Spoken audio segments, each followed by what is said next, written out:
नमस्कार, आप सभी का बहुत बहुत स्वागत है। मेरा नाम रुबिका लियाकत है। मास्टर स्ट्रोक इस वक्त आप देख रहे हैं। आज उत्तर प्रदेश में एक इतिहास रचा। 37 साल में पहली बार कोई मुख्यमंत्री लगातार दूसरी बार सीएम बना है। आज लखनऊ के इकाना स्टेडियम में, अटल बिहारी वाजपेयी स्टेडियम में हजारों समर्थकों के बीच योगी आदित्यनाथ ने दूसरी बार यूपी के मुख्यमंत्री के रूप में शपथ ली। ऐसे भी कहा जाता है कि विकास कार्यों को करने के लिए किसी भी नेता को 2 कार्यकाल मिलने जरूरी है, और शायद ये बात भारत की जनता समझ चुकी है। इसीलिए अब जनता को सरकार चुनने में कोई कंफ्यूजन नहीं होता है। ऐसे कई राज्यों में हुआ भी है, हो भी रहा है। योगी आदित्यनाथ के सामने, वैसे बता दूं आपको, चुनौतियां बहुत सारी है जिनकी आज हम बात करेंगे, करना जरूरी भी है। लेकिन सबसे पहले योगी मंत्रिमंडल पर एक नजर डाल लेते हैं। योगी आदित्यनाथ के साथ 52 मंत्रियों ने आज शपथ ली, जिनमें 18 कैबिनेट मंत्री हैं, 12 राज्य मंत्री स्वतंत्र प्रभार है और 20 राज्य मंत्री शामिल हैं। मंत्रिमंडल की औसत उम्र हमने निकाली है 54 साल। सबसे बुजुर्ग मंत्री है अरुण कुमार, जिनकी उम्र है 70 साल। सबसे युवा मंत्री है संदीप सिंह, जिनकी उम्र है 30 साल। सबसे ज्यादा पढ़े लिखे मंत्री हैं डॉक्टर सोमेंद्र सिंह तोमर, जिन्होंने पीएचडी की है। सबसे कम पढ़े मंत्री हैं राकेश राठौर, 8वीं पास है। 21 मंत्रियों के खिलाफ आपराधिक मुकदमे हैं। 45 मंत्री करोड़पति है। सबसे ज्यादा संपत्ति मयंकेश्वर शरण सिंह की है, 58 करोड़। सबसे कम संपत्ति धर्मवीर सिंह की है, 50 लाख रुपए। कुल मिलाकर गुलदस्ता है। अब योगी की शपथ तो हो गई है, लेकिन उनके सामने असली अग्निपथ अब बिछ गया है, क्योंकि चुनौतियां खत्म नहीं हुई है, शुरू हुई है। और वो चुनौतियां कौन सी है, आज मास्टर स्ट्रोक की कवर स्टोरी में हम उत्तर प्रदेश की सरकार के सामने और देश की जनता के सामने रख रहे हैं।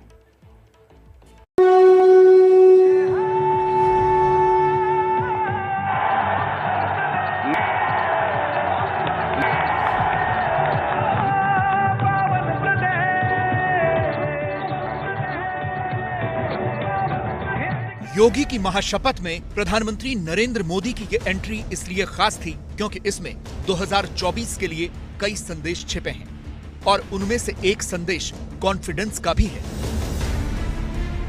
क्योंकि यूपी की जीत से मोदी को 24 के लिए बड़ा कॉन्फिडेंस मिला है।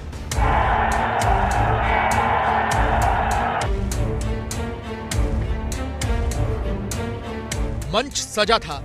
65,000 लोग लखनऊ के इकाना क्रिकेट स्टेडियम में बैठे थे। बड़े बड़े वीआईपी आए थे। बीजेपी शासित राज्यों के सभी मुख्यमंत्री थे। केंद्र से भी कई मंत्री आए थे। सबसे आखिर में प्रधानमंत्री नरेंद्र मोदी आए और उसके तुरंत बाद शपथ ग्रहण शुरू हुआ। सबसे पहले योगी आदित्यनाथ ने मुख्यमंत्री के रूप में शपथ ली। मैं आदित्यनाथ योगी ईश्वर की शपथ लेता हूं। शपथ लेने के बाद योगी ने दस्तावेजों पर हस्ताक्षर किए और सीधे मोदी से मिलने गए। प्रधानमंत्री ने हाथ मिलाकर बधाई दी। इसके बाद 2 उप मुख्यमंत्रियों का नंबर आया। केशव प्रसाद मौर्य को हार के बावजूद डिप्टी सीएम बनाया गया है, जबकि दिनेश शर्मा की जगह ब्रिजेश पाठक को डिप्टी सीएम बनाया गया। वो पहली सरकार में कानून मंत्री थे। केशव प्रसाद मौर्य ईश्वर की शपथ लेता हूं कि स्टेडियम में जय जयकार के नारों के बीच ये शपथ ग्रहण समारोह हुआ। पूरे स्टेडियम को भगवा रंग में रंग दिया गया था। सबकी निगाहें थी कि योगी मंत्रिमंडल में कौन कौन शपथ लेने वाला है। योगी कैबिनेट में 18 कैबिनेट मंत्री, 14 स्वतंत्र प्रभार के राज्य मंत्री और 20 राज्य मंत्रियों ने शपथ ली। इनमें भाजपा के 50 मंत्री थे, जबकि एक मंत्री सहयोगी दलों को दिए गए। योगी के नए मंत्रिमंडल में 6 ऐसे चेहरे हैं जो किसी भी सदन के सदस्य नहीं हैं, फिर भी उन्हें मंत्री पद से नवाजा गया है। नरेंद्र कश्यप, दयाशंकर मिश्र, जसवंत सैनी, जेपीएस राठौर, दिनेश प्रताप सिंह, दानिश आजाद अंसारी। और इस सरकार में जो सबसे बड़ा सरप्राइज है वो बड़े कद्दावर नाम जो इस बार योगी कैबिनेट में नहीं दिखाई देंगे। दिनेश शर्मा, सिद्धार्थनाथ सिंह, सतीश महाना और श्रीकांत शर्मा। योगी सरकार के पहले कार्यकाल में डॉक्टर दिनेश शर्मा, सिद्धार्थनाथ सिंह, श्रीकांत शर्मा और सतीश महाना की गिनती ताकतवर मंत्रियों में होती थी।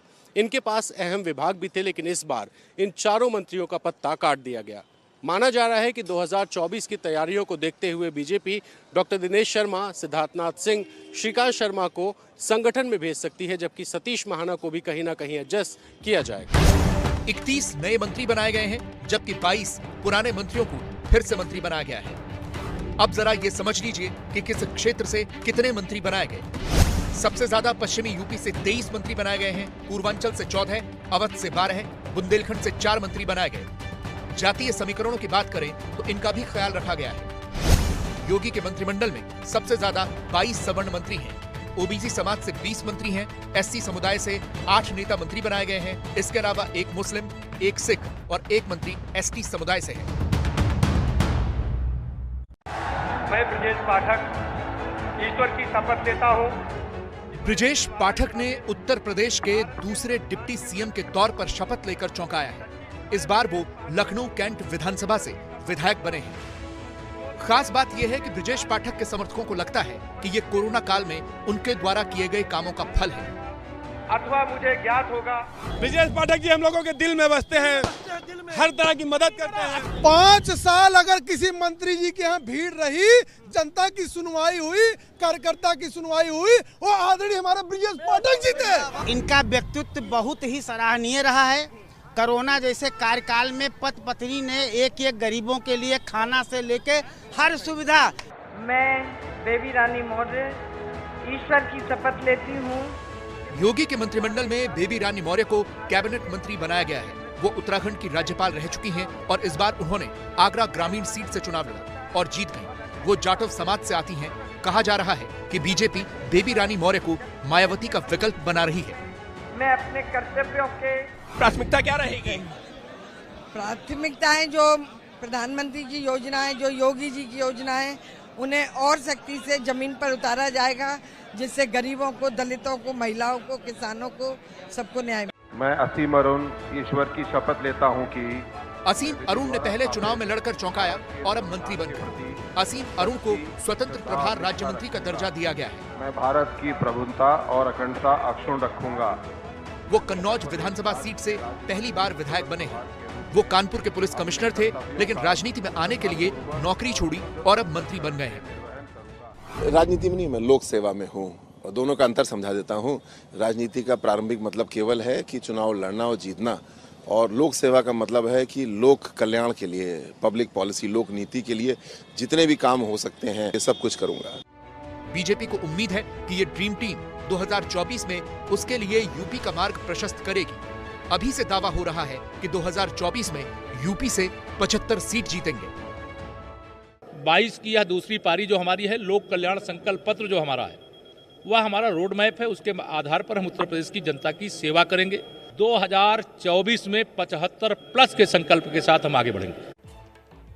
वैसे लखनऊ में इस वक्त मुख्यमंत्री योगी आदित्यनाथ अपने नए मंत्रियों के साथ बैठक कर रहे हैं। ये उनके मंत्री परिषद की पहली बैठक है और ज़्यादा जानकारी के लिए मेरे 2 सहयोगी इस वक्त आपको स्क्रीन पर दिखाई दे रहे हैं। संवाददाता संजय त्रिपाठी इस वक्त मौजूद हैं और मेरे सहयोगी रणवीर भी इस वक्त मौजूद हैं। ज़रा रणवीर का रुख कर लेते हैं। दोनों उसी जगह पर हैं लेकिन अलग अलग इलाकों में हैं, क्योंकि खबरें हर कोने से निकल कर आ रही है। रणवीर, कितनी देर और बैठक चलेगी? देखिए, बैठक अगले कुछ मिनटों में खत्म होने वाली है। लंबी बैठक चल गई है। मुख्यमंत्री ने इस बैठक में मंत्रियों के आपस में जान पहचान और इस सरकार की प्राथमिकताएं क्या होंगी, किस तरीके से काम करना है, क्योंकि कई ऐसे नाम हैं जो सदन में भी आज तक नहीं थे और अचानक वो मंत्री बन गए हैं। कई ऐसे नाम हैं जो विधायक पहली बार बने हैं, मंत्री बन के आए हैं। ऐसे में सभी लोगों को अपनी सरकार की कार्यपद्धति बताना, प्राथमिकताएं बताना और बीजेपी के जो संकल्प पत्र है उस संकल्प पत्र को किस तरीके से इम्प्लीमेंट करना है और सरकार की कार्यप्रणाली क्या होगी, ये समझाने के लिए मुख्यमंत्री एक लंबी चौड़ी बैठक ले रहे हैं। पहली बैठक है तो जाहिर है कि आपस में इंट्रोडक्शन का भी एक राउंड चलेगा और आज ही सबको पता चला है कि कौन कौन मंत्री बनने वाला है। हैरान करने वाला नाम अगर आप देखिए कि जिस तरीके से दयाशंकर मिश्रा दयालु और दानिश आज़ाद, ये इस तरीके के नाम जो लोग सदन में नहीं थे और चर्चा में भी नहीं थे, कोई सोच भी नहीं सकता था। जब अचानक नाम आया तो इस तरह के लोग और जो वरिष्ठ लोग हैं सब लोगों को मिलाकर के अपनी कैबिनेट के साथ किस तरह से समन्वय बनाकर चलना है, इसकी कोशिश पहले दिन से शुरू हो गई। और योगी आदित्यनाथ की सरकार में इस बार भी वही होगा कि जो संकल्प पत्र बीजेपी ने जारी किया था, जो वायदे किए थे, जिसमें दावा किया गया कि 2017 का जो संकल्प पत्र था उसके लगभग 90 से 95% दावे जो थे वो पूरे हो गए थे और बाकी जो कुछ चीज़ें थोड़ी बहुत बची हुई हैं उनको भी पूरा किया जाना था। और इस बार का जो संकल्प पत्र है उसके बिंदुओं को फेजेस में कैसे पूरा करना है, ये सारी प्राथमिकताएं हैं और सारी चीज़ों पे आज बात होगी। देखना होगा कि कैबिनेट में और किसी एजेंडे पर कोई स्वीकृति होती है कि नहीं। हालांकि विभाग अभी बटे नहीं है, इसकी गुंजाइश कम है, लेकिन जो कैबिनेट में बातचीत है वो बहुत महत्वपूर्ण होगी। अगले कुछ मिनटों में मंत्री निकलेंगे और उन मंत्रियों से पता चलेगा कि आखिर कैबिनेट में मुख्यमंत्री ने उनसे क्या कहा और क्या संवाद किया। जी रणवीर, नजर बनाए रखिएगा और जैसे ही मंत्रीगण बाहर निकलेंगे जरूर वो अपना जो कियारे हैं कि अब हमें क्या करना है वो आप तक पहुंचाएंगे और आप जनता तक पहुंचाइएगा। संजय भी हमारे साथ बने हुए हैं। संजय, क्या जानकारी आपके पास है? रुका, देखिए 1.25 घंटे का वक्त बीत चुका था और जैसा कि रणवीर बता रहे थे ना कि ये केवल औपचारिक बातचीत, परिचय की मुलाकात नहीं है, बल्कि इसमें तय हो रहा है कि अगले 5 साल का एजेंडा क्या होगा, योगी 2.0 सरकार किस तरह काम करेगी। और उससे भी पहले की अगर बात करें तो 2024 का लोकसभा चुनाव किस तरह से लड़ा जाना है, क्या ऐसे काम किए जाएं कि जो मतदाता हैं जिस तरह से उन्होंने बम्पर जीत उत्तर प्रदेश में दिलाई है और वैसा ही रिस्पॉन्स लोकसभा के चुनाव में है, तो वो कार्य योजना डिस्कस हो रही है कि आगे का काम काज कैसे चलाया जाना है। और ये जो मेरे पीछे लिफ्ट देख रही हैं आप, इसी से सारे के सारे मंत्री पंचम तल पर गए हैं जहां मुख्यमंत्री का दफ्तर है और सब इंतजार कर रहे हैं कि कितनी देर में वो नीचे उतर के आएंगे। और इंतजार संजय, बस एक छोटा सा सवाल और मैं उम्मीद करती हूँ छोटा सा जवाब होगा। कोई फैसला लिया जा सकता है? पहला फैसला देखिए रूपका, चर्चा ये है कि 3 बिंदुओं पर आज की बैठक में बात हो सकती है, जिनमें से एक अहम बिंदु है कि आवारा पशु, अन्ना पशु जो हैं जिनकी समस्या पूरे चुनाव में विपक्ष बहुत तेजी से उठा रहा था और विपक्ष पर सत्ता पक्ष पर हमला बोल रहा था, वो एक विषय हो सकता है कि हाँ।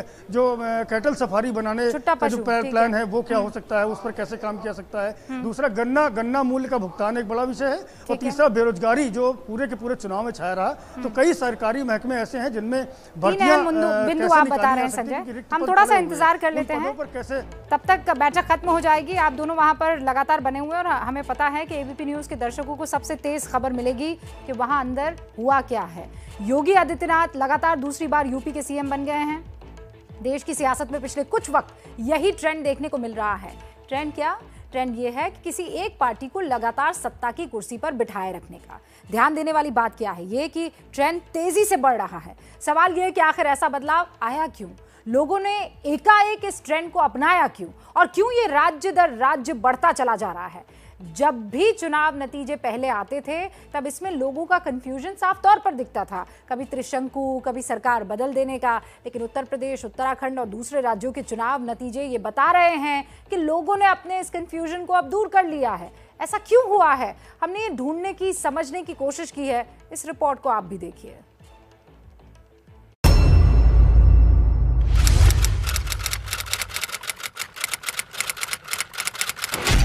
मैं आदित्यनाथ योगी ईश्वर की शपथ लेता हूं कि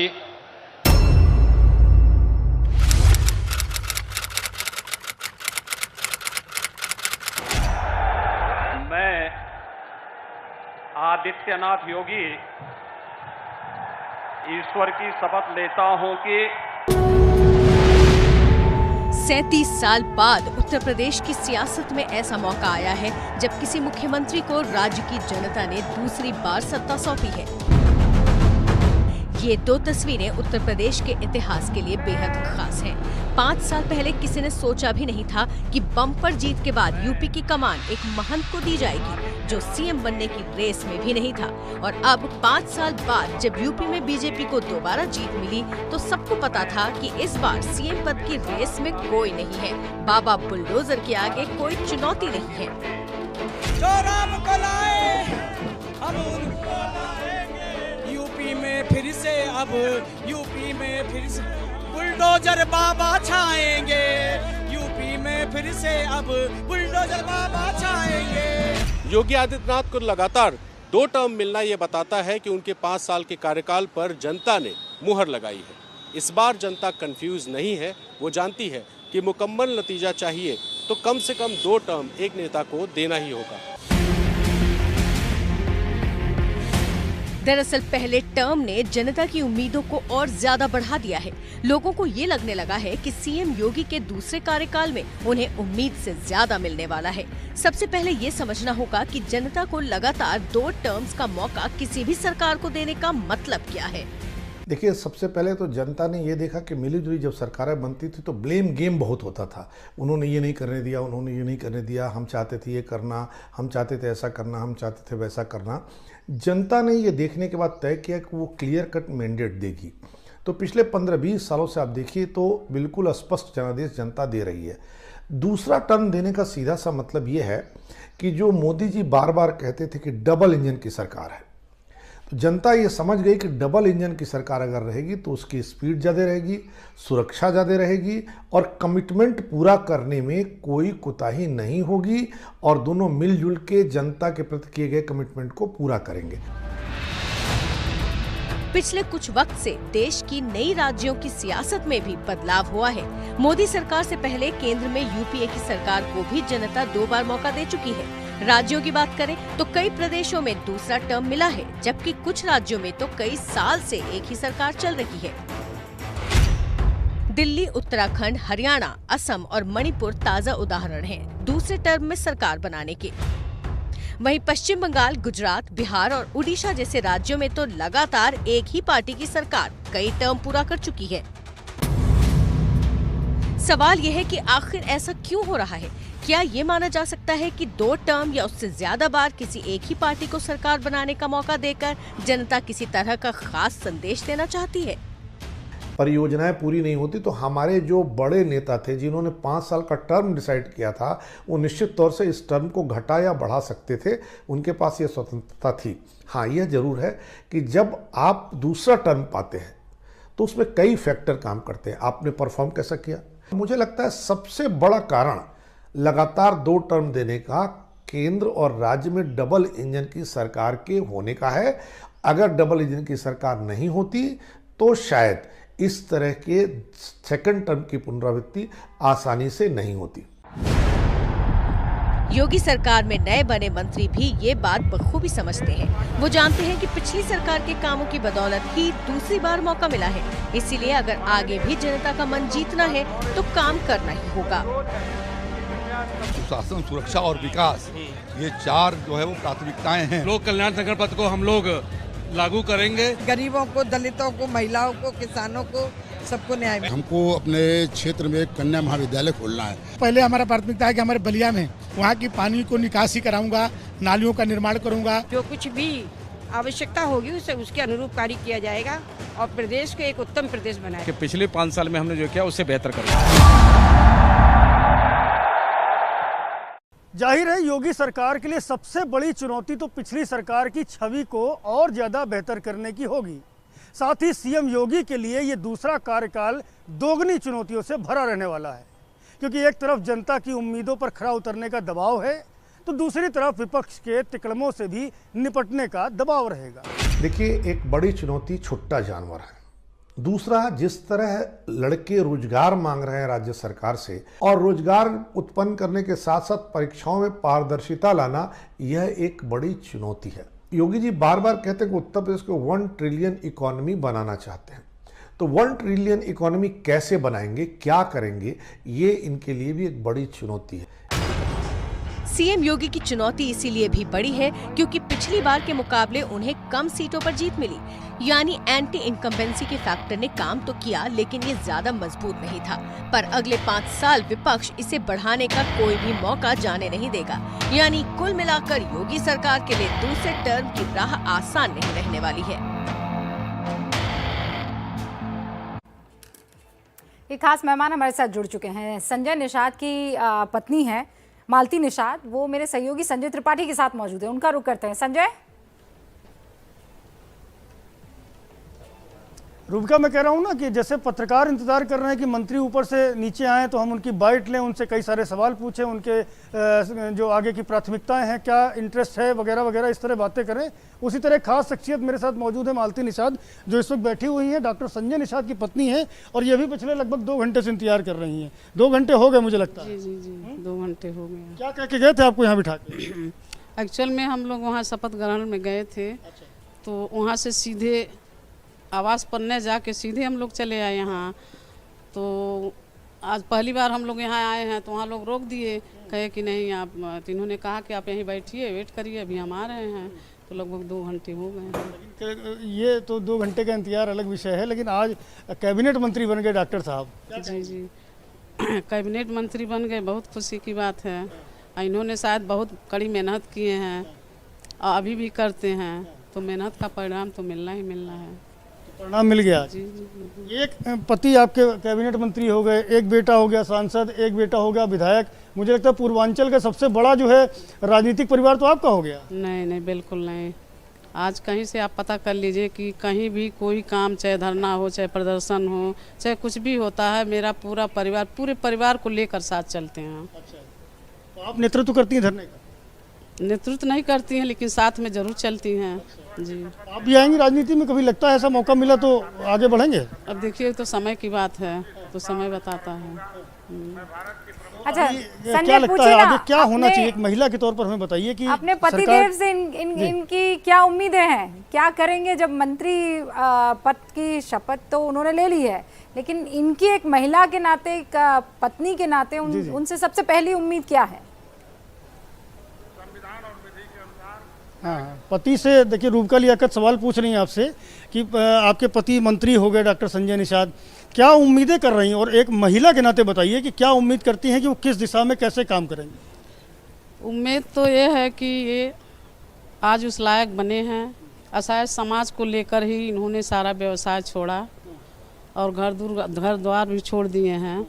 तो मैं तो यही चाहूँगी कि पहले समाज का भला हो, फिर अपना देखा जाएगा। मतलब समाज का भला किस तरह से हो, उसका कोई आपको सोचा है? क्या रोड मैप, क्या प्लान, क्या तैयारी? चाहे जिस तरह से भला कई तरह का होता है, चाहे जिस रूप में भला करना पड़े, तो पहले समाज का भला होना चाहिए। समाज का भला होना चाहिए। रूबका कह रही है समाज का भला होना चाहिए और वही उम्मीद करती हैं अपने पति से। इंतजार कर रही हैं, 2 घंटे से ज़्यादा का वक्त बीत चुका है। थोड़ी ही देर में ये बैठक खत्म होगी और आज चूंकि डॉक्टर संजय निषाद कैबिनेट मंत्री बने हैं, बड़ी बात है। लंबे समय से संघर्ष कर रहे हैं, निषाद मल्लाहों के लिए आवाज़ बुलंद की थी उन्होंने, और आज ये ओहदा उनको मिला। रूबका जिम्मेदारी उत्तर प्रदेश की होगी। उत्तर प्रदेश के सीएम योगी आदित्यनाथ के ऊपर ये जिम्मेदारी है। पिछले 5 साल में बड़ी कोशिश की गई, तब भी यूपी की अर्थव्यवस्था को दोगुना ही किया जा सका। महज अभी भी $1 ट्रिलियन की अर्थव्यवस्था बनाने के लिए इस आंकड़े को कई गुना ऊपर पहुंचाना है। क्या अपने दूसरे कार्यकाल में सीएम योगी आदित्यनाथ पीएम मोदी के इस मिशन को कामयाब बना पाएंगे? क्या वो यूपी की अर्थव्यवस्था को $1 ट्रिलियन कर पाएंगे? क्या कहते हैं एक्सपर्ट्स इस बड़ी चुनौती पर? आपके लिए ये खास रिपोर्ट। मैं आदित्यनाथ योगी ईश्वर की शपथ लेता हूं कि योगी आदित्यनाथ दूसरी बार यूपी के सीएम पद की शपथ ले चुके हैं। उन्होंने इतिहास बना दिया है। संविधान के प्रति सच्ची श्रद्धा और निष्ठा रखूंगा। लेकिन एक और इतिहास बनाने की कोशिश भी वो लगातार कर रहे हैं, यूपी की अर्थव्यवस्था को $1 ट्रिलियन तक पहुंचाने की। शायद इसीलिए उनके शपथ ग्रहण समारोह में देश भर के करीब 50 बड़े कारोबारी घरानों के प्रतिनिधि पहुंचे थे। सीएम योगी पिछली सरकार से ही अपने इस मिशन को पूरा करने में जुटे हुए हैं। हालांकि इसके लिए वो पूरा श्रेय पीएम मोदी को देते हैं। मेरे पास कोई प्रशासनिक अनुभव नहीं था, लेकिन एक अभिभावक के रूप में। और इस वक्त एक बड़ी खबर आपको बता दूं, जो मंत्रिपरिषद की बैठक होनी थी खत्म होगी। सुनिए, कल 10 बजे फिर बैठेंगे। मुख्यमंत्री जी ने क्या कहा? मुख्यमंत्री जी ने परिचय, मैंने कहा परिचय की बैठक थी, इसलिए कहने का कोई अलग से विषय नहीं। परिचय बैठक। ठीक। तो देखिए आशीष जी, आज नहीं, कल क्या कहा मुख्यमंत्री? कुछ नहीं।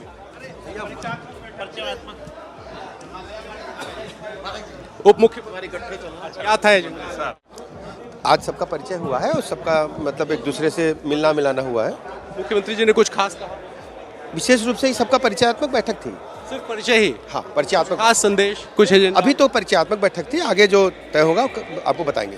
तो देखिए, ब्रिजेश पाठक उप मुख्यमंत्री, इसके अलावा तमाम मंत्री निकलने शुरू हुए हैं। दिनेश प्रताप सिंह जी, सर क्या आज किस तरह की बैठक थी, नया अनुभव?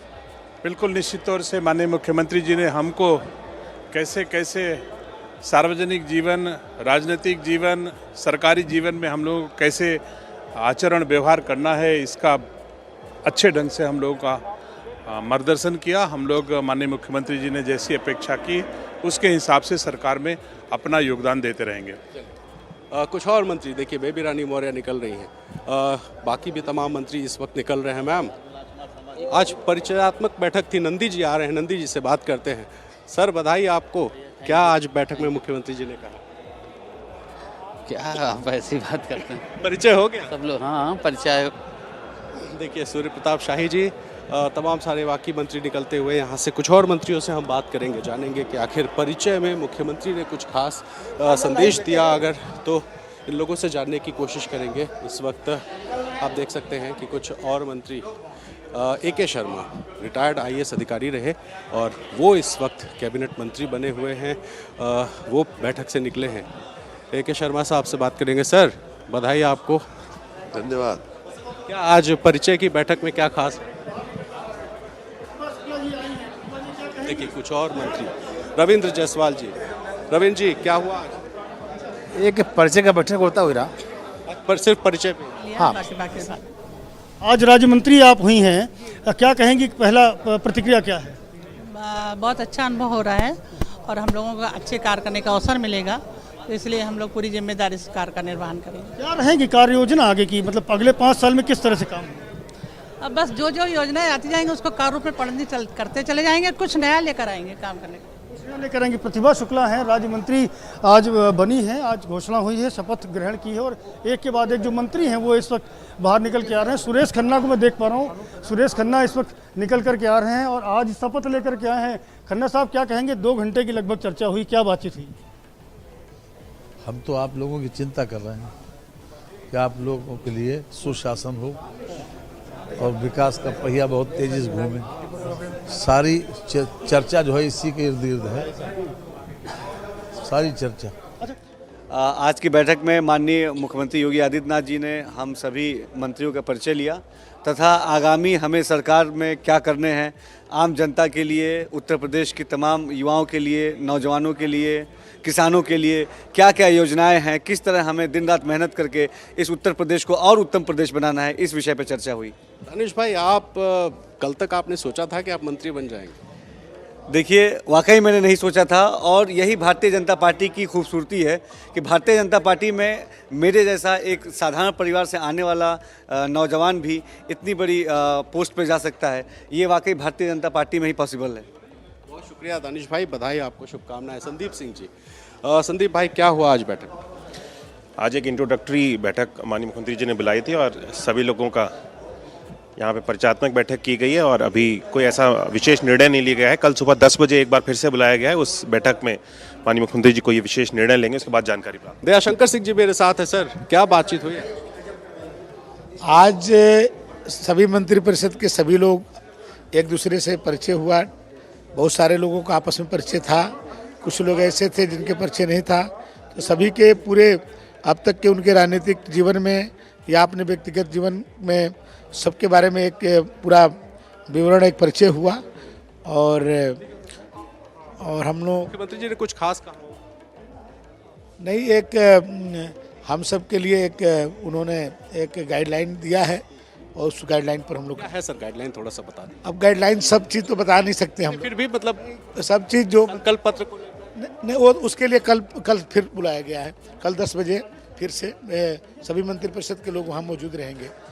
कल कुछ खास रहेगा और आज तो केवल मैंने हम लोगों के लिए एक सभी मंत्रियों के बहुत सारे नए मंत्री हैं, जैसे मैं भी नया मंत्री हूँ, तो बहुत सारी चीज़ें जो है मैंने हम लोगों को बताया गया है कि तो हम लोग आगे काम करने के लिए वो सब चीज़ें उनके एक मंत्री के रूप में हम लोग के लिए रहेगा। बहुत शुक्रिया सर। तो आप देख रहे थे दयाशंकर सिंह जो भी मंत्री बने हैं और उन्होंने बताया कि कल सुबह 10 बजे फिर से बैठक होगी और इस बैठक में मुख्यमंत्री एजेंडों पे बात करेंगे और सारे लोगों का एक दूसरे से जान पहचान, यही मुख्य एजेंडा था। जो संकल्प पत्र की बात भी सभी लोग कह रहे हैं लगभग कि संकल्प पत्र को कैसे इम्प्लीमेंट किया जाना है, उसकी तैयारियां पर भी बात हुई। हाँ, संकल्प पत्र जो भारतीय जनता पार्टी ने जनता के बीच में दिया है, इसको हर हाल में पूरा करना है। अब इस पर कल 10 बजे भी बैठक है और चर्चा भी होती रहेगी और कैसे लागू करना है इसको भी। आज आपने शपथ ली कैबिनेट मंत्री की, क्या लगता है, क्या इंटरेस्ट का विषय है, क्या पोर्टफोलियो पसंद करेंगे? देखिए, सबसे पहले आपके माध्यम से हम बधाई देंगे अपने क्षेत्रवासियों को, संगठन के कार्यकर्ताओं को, अपने शुभचिंतकों को, जिन्होंने भोगनीपुर विधानसभा से हमें जिता के भेजा, और आभार व्यक्त करेंगे भारतीय जनता पार्टी के राष्ट्रीय नेतृत्व का और योगी जी का, जिन्होंने अपने मंत्रिमंडल में हमें शामिल किया अपनी टीम में, और जो भी दायित्व हमें मिलेगा उसको एक सेवक के तरीके काम करेंगे और ईमानदारी निष्ठा से जनजीवन तक पहुंचाने का। तो आखिरी सवाल है, लंबे समय तक आप समाजवादी पार्टी जुड़े रहे, फिर कांग्रेस पार्टी में भी संघर्ष किया, बीजेपी में आए और तुरंत चुनाव जीते और तुरंत कैबिनेट मंत्री बनेंगे, ये सब इसको लेकर के पूरा एक प्रतिक्रिया क्या होगी? देखिए, प्रतिक्रिया कुछ नहीं, हम मुख्यमंत्री जी ने पूरे प्रदेश को धन्यवाद दिया दोबारा सरकार बनने पर, और हम लोगों का मंत्रियों का आपस में परिचय हुआ और कोई ज़्यादा खास नहीं था।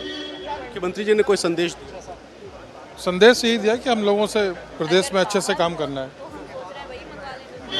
मैम, मुख्यमंत्री जी का कोई खास संदेश?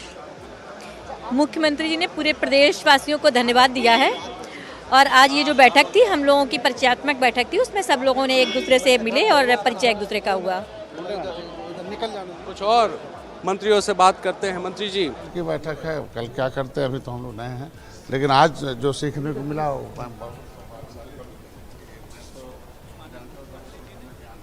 खासतौर से संसद के सदस्यों के परिचय के लिए बुलाई थी।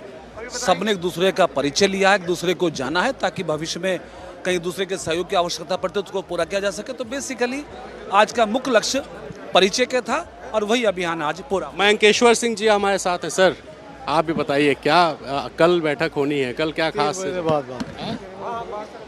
क्या चर्चा हुई? 2 घंटे क्या बात होती रही? और सबका परिचय होता रहा आपस में, और एक दूसरे का, जितने लोग नए आए थे, पुराने लोग थे, क्या आपका इतिहास भूगोल रहा, किस कौन से जनता ने, कैसे आप यहाँ तक आए हो, वो हमारा सफ़र का परिचय था। और उसके बाद उन्होंने आचरण सिखाया कि कैसे आप रहेंगे जिससे ईमानदार छवि आपकी जनता में रहे, किस भाव से सेवा करना है, क्या क्या करना, कौन सी गलती नहीं करनी है, और कौन सा काम करना है आपको, ये सब दिखाया। अगले 5 साल की कार्य योजना पर भी कुछ चर्चा हुई? नहीं, अभी नहीं कुछ हुई। अभी ये हुआ कि आप लोग मंत्री बने हैं और आपकी छवि को बिगाड़ने के लिए ढेर सारी शक्तियाँ आएंगी, और कैसे आप ईमानदार छवि देकर आप समाज की सेवा कर सकते हैं। क्या लगता है कि सरकार का जो एजेंडा होगा अगले 5 साल के लिए, वो क्या होना चाहिए? रूप से उत्तर प्रदेश को नंबर 1 बनाना है, और उसके लिए उन्होंने टिप्स दिया है, और जो आएंगे सेवा करना है, और सभी लोग शासन सेवा करेगी और शासन के माध्यम से सेवा होगा, उसका उन्होंने शपथ लेके आए हैं। आखिरी सवाल है, क्या पोर्टफोलियो पसंद करेंगे, किस क्षेत्र में काम करना पसंद? मैं कह रहा हूँ कि मैं बता दिया कि शासन का सहयोग वही बात तो सबको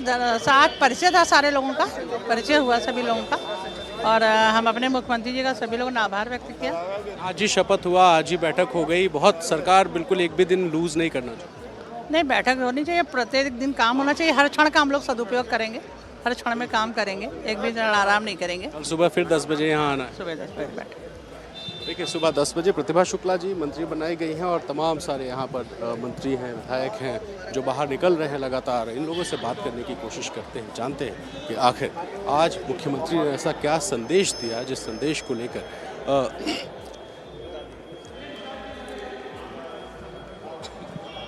लाइव पे हैं क्या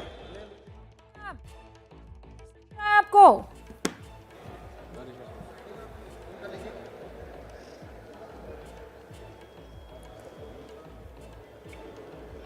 रणवीर, आपको पूरा देश इस वक्त सुन रहा है। दानिश भाई से एक बार फिर से बात करना चाहूंगा। दानिश भाई आपसे इसलिए जानना चाहूंगा खास तौर पे कि आप आम तौर पे हम लोग से एक कार्यकर्ता के तौर पे मिलते थे, और आज जब नाम अनाउंस हुआ तो हम भी हैरान थे। आप हैरान हुए?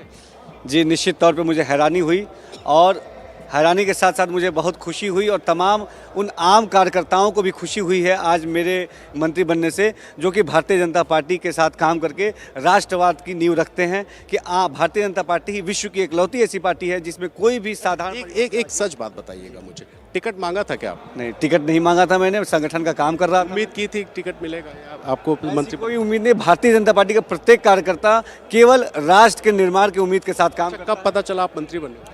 आज सुबह ही मालूम चला, जब आप सब लोग को मालूम चला। रणवीर, लगातार ये सिलसिला जारी रहेगा। जिन दानिश को आप देख रहे थे, ये इकलौते मुस्लिम मंत्री के तौर पर शपथ ले चुके हैं। मोहसिन रजा इससे पहले थे। गूगल अपनी मजबूत पोजीशन का गलत इस्तेमाल कर रहा है, प्रतिस्पर्धा नियमों की अनदेखी कर रहा है। इसके अलावा ऑनलाइन न्यूज पर जो कमाई का हिस्सा है वो मीडिया संस्थानों को नहीं दिया जा रहा है।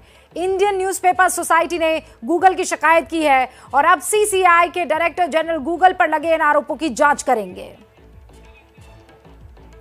रुक रहे हैं, लौटेंगे।